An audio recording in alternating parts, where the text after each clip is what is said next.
حضرت عبداللہ ابن عمر رضی اللہ تعالیٰ عنہ بیمار ہو گئے، شدید علیل تھے، طبیعت مبارک میں کمزوری آ گئی، کچھ کھانے کو دل نہیں کرتا تھا، گھر والے بار بار کہتے کچھ کھا لیجئے کچھ کھا لیجئے، نہیں کھاتے تھے۔ بالآخر حضرت نافع آپ کے غلام تھے، ان سے کہنے لگے کہیں سے مچھلی مل جائے نا تھوڑی سی میں کھاؤں گا، تو کہتے ہیں میں سارے مدینے میں ڈھونڈتا رہا، مچھلی نہ ملی، اگلے دن بھی ڈھونڈی تو نہ ملی، تیسرے دن بھی ڈھونڈی تو نہ ملی، تو فرمانے لگے یار بس چھوٹی سی خواہش ہے، کوئی فرض نہیں ملتی تو رہنے دے۔ کہتے ہیں چوتھے دن مچھلی مل گئی، میں 1.5 دینار کی مچھلی لا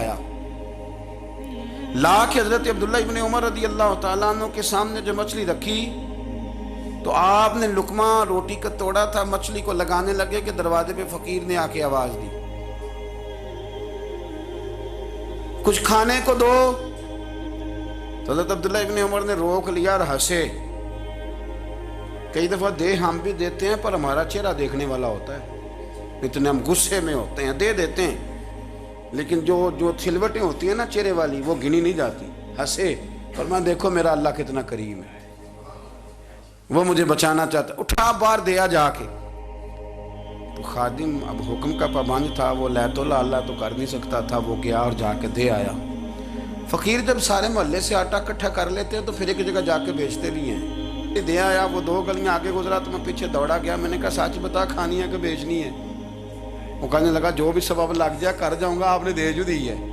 تو کہتا ہے میں نے اسے کہا کہ یہ 1.5 دینار کی میں نے خریدی تھی، اگر تو 2 دینار کی مجھے بیچ دے تو آج کل مچھلی مدینے میں مل نہیں رہی، تو میں اپنے آقا کو دے دوں گا، وہ یہی کھائیں گے، بیمار ہیں۔ تو کہنے لگا جی بسم اللہ، مجھے کیا اعتراض ہے، 2 دینار مل رہے ہیں، 1.5 کی مچھلی، اور 1.5 کی بھی کسی نے نہیں خریدنی تھی، اب تو پک گئی۔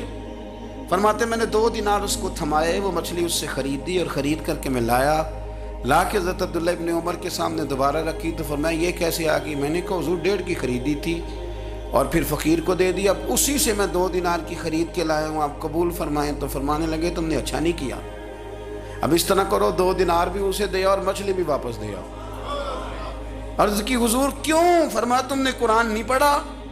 حضور پڑھا ہے۔ فرمایا رب فرماتا ہے لن تنالوا البر حتی تنفقوا مما تحبون، تم بھلائی کو اس وقت پہنچو گے جب اپنی پیاری چیز راہ خدا میں خرچ کرو گے۔ امام غزالی نے لکھا ہے، فرمانے لگے دیا، تو وہ حضرت نافع کہتے ہیں میں دینے گیا، دے کے واپس آیا تو کچھ پریشان تھا، کیونکہ مجھے بھی 4 دن ہو گئے تھے نا تلاش کرتے، تھوڑی طبیعت میں مایوسی تھی کہ اتنی محنت سے میں نے لایا اور آپ نے واپس کر دی۔ تو حضرت عبداللہ ابن عمر نے مجھے قریب بٹھایا، پھر مجھے تھپکی دی، فرمانے لگے پتر میں نے ویسے بھی کبھی جھوٹ نہیں بولا، اور آج کل تو میں ویسے ہی بیمار ہوں، ٹائم ہی نہیں، وقت ہی نہیں، موقع ہی نہیں جھوٹ بولنے کا، میں تجھے سچ بتاؤں مجھے مچھلی کھا کے اتنا سکون نہیں ہونا تھا جتنی اللہ کے راستے میں خیرات کھا کے مجھے سکون ہوا۔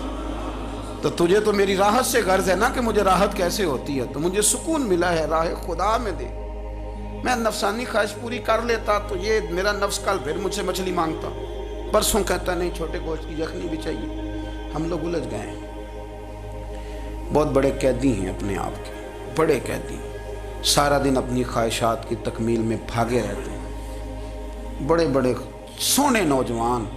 میں ان پہ تنقید نہیں کرتا، مجھے ان پہ ترس آتا ہے، جب میں رات کے اندھیروں میں انہیں ٹیلی فون لے کے چوکوں میں کھڑے دیکھتا ہوں تو مجھے رحم آتا ہے، میں کہتا ہوں دیکھو نفس کی خواہش کے پیچھے یہ کیا مثلاً آخر کیا ہے اس میں، ایک عورت کے پیچھے تباہ کر لیا اپنے آپ کو، یعنی زیادہ سے یہ کوئی مقصود ہے، یہ کوئی مقصد حیات ہے جس کو مقصد بنا لیا ہے؟ میرے عزیز بات کو سمجھ لیں، اتنا خوبصورت آدمی ہے اور اتنا اس کا اونچا قد کاٹ ہے، اور کیا کس کے پیچھے یہ بھاگا ہوا ہے؟ بڑا سمجھدار، دانشور، عقل مند آدمی، ذی روح بندہ، لیکن اس کا سٹیٹس آپ یہ ملاحظہ کریں کہ وہ 20-40 ہزار کی خاطر جھوٹ بولتا ہے، دھوکہ دیتا ہے، فریب اور فراڈ کرتا ہے۔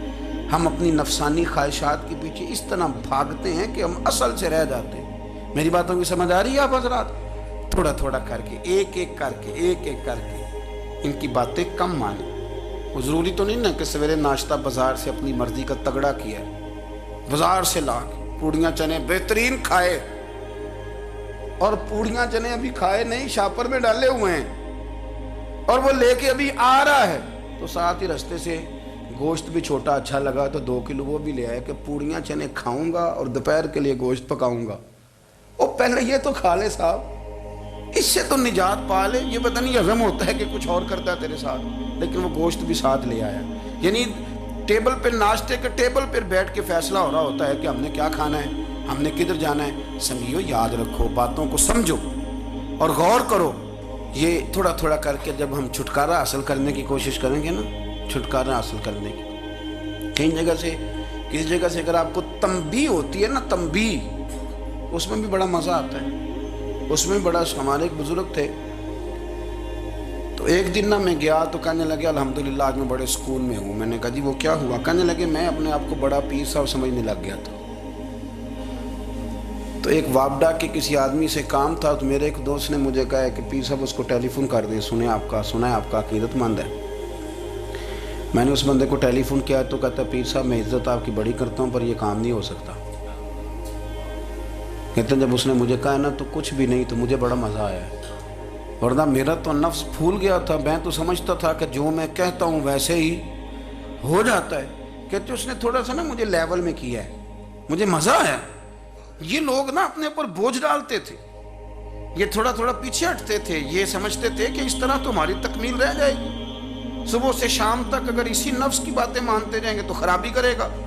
دولت کا نشہ ہے بھائی، دولت کٹھی کرنے والا کسی جگہ سیر نہیں ہوتا، حسن کا نشہ ہے، حسن کا نشہ ہے۔ حضرت ابو بکر شبلی رحمۃ اللہ علیہ فرمایا کرتے تھے جو تیری بیٹی کو خوبصورت سمجھ کے اس کے ساتھ نکاح کرنا چاہے اسے بیٹی نہ دینا۔ حضرت جی کیوں؟ فرمایا حسن تو تھوڑے دن کے بعد ختم ہو جائے گا، پھر وہ اس کی قدر نہیں کرے گا، وہ تو کہیں اور منہ مارتا پھرے گا۔ حضرت ابو بکر شبلی رحمۃ اللہ تعالیٰ علیہ کی بیٹی خوبصورت تھی، ایک نوجوان کہنے لگا میرا نکاح کر دیں۔ آپ فرمانے لگے پتر تو 1 مہینے کے بعد آنا، کر دوں گا۔ بڑی موٹی تازی خوبصورت صاحبزادی، تو حضرت نے اسے دوائی کھلائی، اسے پخانے لگ گئے۔ جو پخانہ کرتی ایک مٹکے میں سنبھال دیتے۔ تھوڑا وقت گزرا تو وہ ہڈیوں کا پنجر بن گئی، مہینے بھر میں دست اتنے آئے کہ کمزور ہو گئی۔ تو ابو بکر شبلی 1 مہینے کے بعد نوجوان کو بلایا، فرمایا ادھر آ تیرا نکاح کروں۔ بچی دکھائی تو وہ کمزور بستر پہ پڑی، فرمایا شادی کر۔ کہنے لگا اس سے نہیں میں نے کرنی۔ فرمایا یہ وہی ہے؟ کہنے لگا جی نہیں۔ فرمایا تو کہتا تھا مجھے عشق ہے، کدھر گیا تیرا عشق؟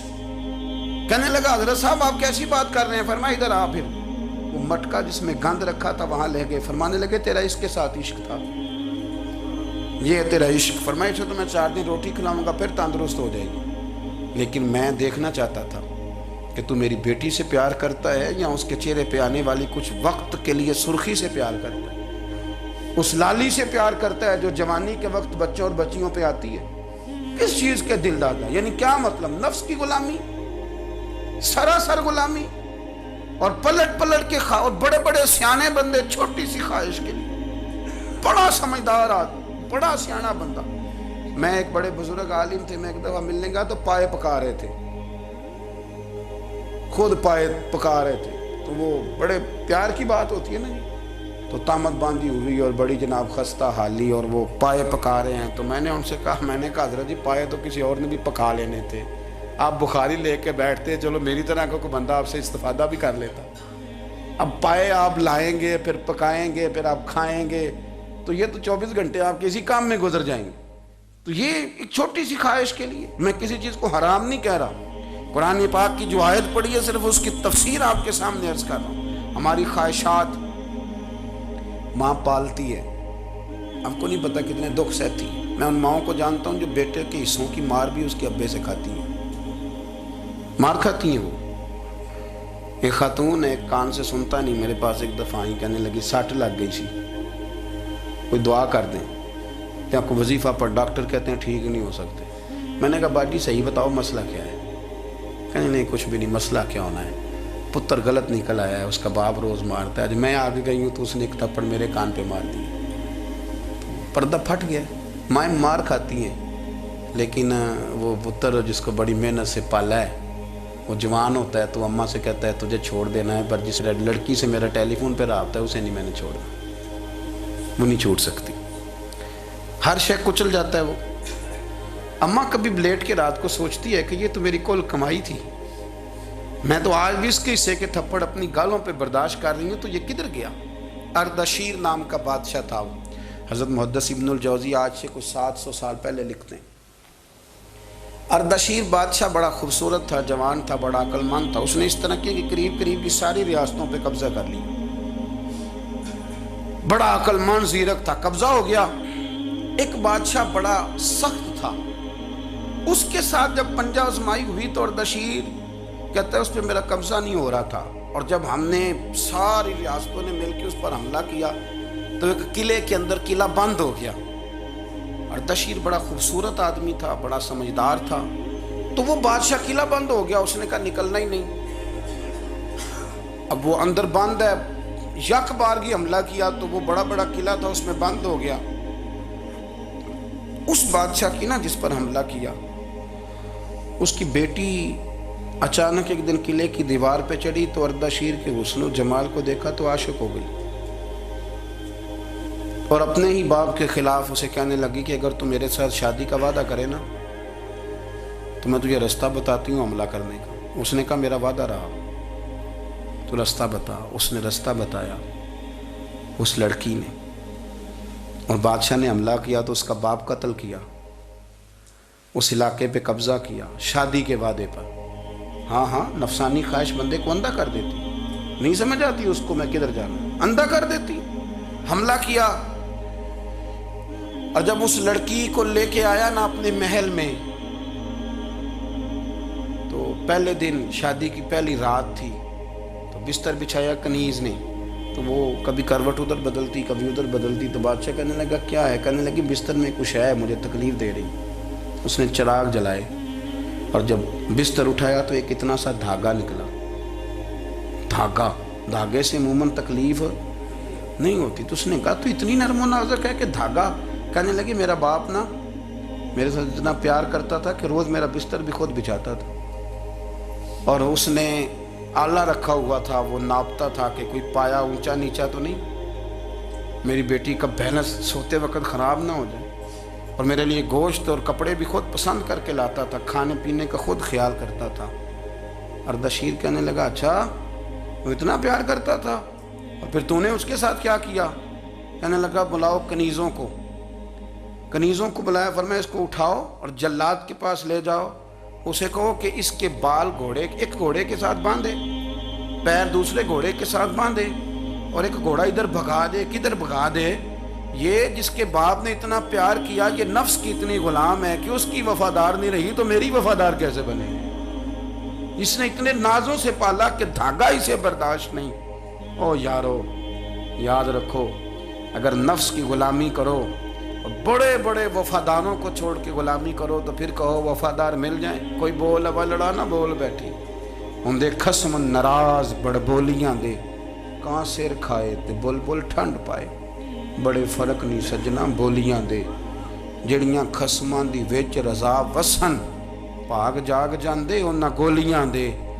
آپ ادلیاں نو سردار پین تکے تے شرما والیاں نو جھوٹے ڈولیاں دے۔ اپنے نفس کے پیچھے چلو گے تو یہ تباہی ہے۔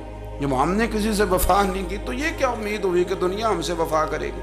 اللہ رسول کی مرضی کے مطابق اصول پسند زندگی بنائیں، ایک ایک کر کے اپنی خواہشات سے پیچھے ہٹیں، تھوڑے پہ گزارا کرنا سیکھیں، اپنے نفس کو سمجھائیں۔ ضروری نہیں کہ روٹی ہر وقت مزے کے لیے کھائی جائے، کبھی کمر سیدھی کرنے کے لیے خشک روٹی بھی کھا کے دیکھو، کبھی سادہ کھانا اس پہ بھی اکتفا کرو، کبھی تھوڑا کھر کے اچھے طریقے سے سادے کمرے میں بھی اللہ کو یاد کر کے دیکھو۔ نفس کے پیچھے نہ بھاگیے گا، تباہی کرے گا۔